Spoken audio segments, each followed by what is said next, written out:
Assalamualaikum friends and welcome to my channel Study Law with Bushra. So today's video is about section 25 chapter 2 general explanations of Pakistan Penal Code PPC. So section 25 fraudulently says a person is said to do a thing fraudulently if he does that thing with an intent to defraud but not otherwise. So according to this section, this fraudulently includes two things in it. Number one, intent to defraud, and number two, otherwise. So if we look down at the essentials of fraudulently, it includes mainly three essentials in it. Number one, intention to defraud. Intention किस किस्म की है? Criminal intention, bad intention, mala fide intention. And what does the word defraud mean? Defraud means to trick someone, to cheat someone, to fraud someone, behind which there is criminal deception. किसी को धोखा देना, किसी के साथ fraud करना, किसी को cheat करना. This is all about defraud, means to trick someone, to deceive someone. And third essential is secrecy.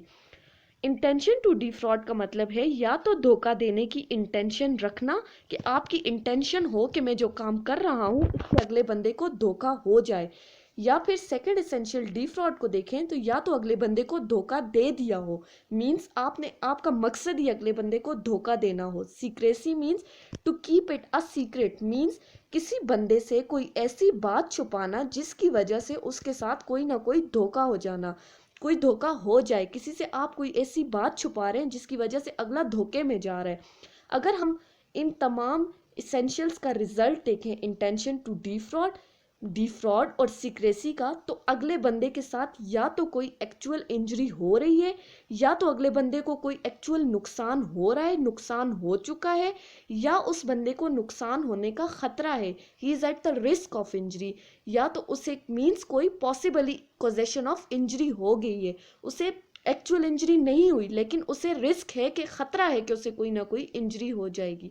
सो अगर हम इंटेंशन टू डिफ्रॉड को एग्जांपल से समझें तो लेट्स से कि ए और बी दो बेस्ट फ्रेंड्स हैं, मींस और सी जो है वो तीसरा बंदा है और वो ए और बी की दोस्ती से जो है वो जेलस हो रहा है. तो सी क्या करता है, बी को ए के बारे में खुद से बातें बना के बता रहा है, उसके खिलाफ कर रहा है ताकि ए और बी की दोस्ती जो है वो बिल्कुल ख़त्म हो जाए. ठीक.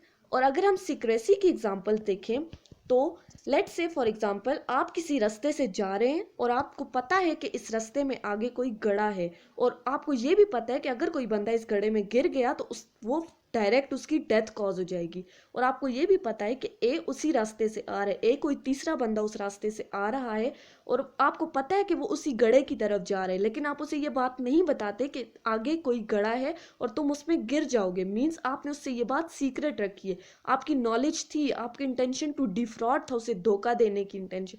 सो ए क्या हुआ, उस गड्ढे में गिर गया. So you are liable for that.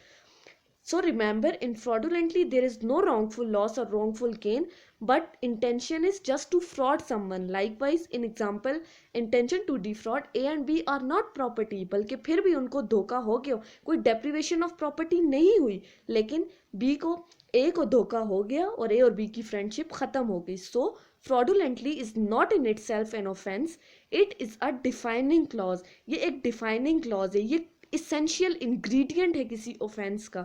इसके अगर इसके साथ कोई दूसरा ऑफेंस मिलता है तो फिर ये जो है एक फुल फ्लेज ऑफेंस बनता है. ये इन इटसेल्फ कोई भी ऑफेंस नहीं है, ये हमारे पास जस्ट जनरल डिफाइनिंग क्लॉज है. So fraudulently includes three main essential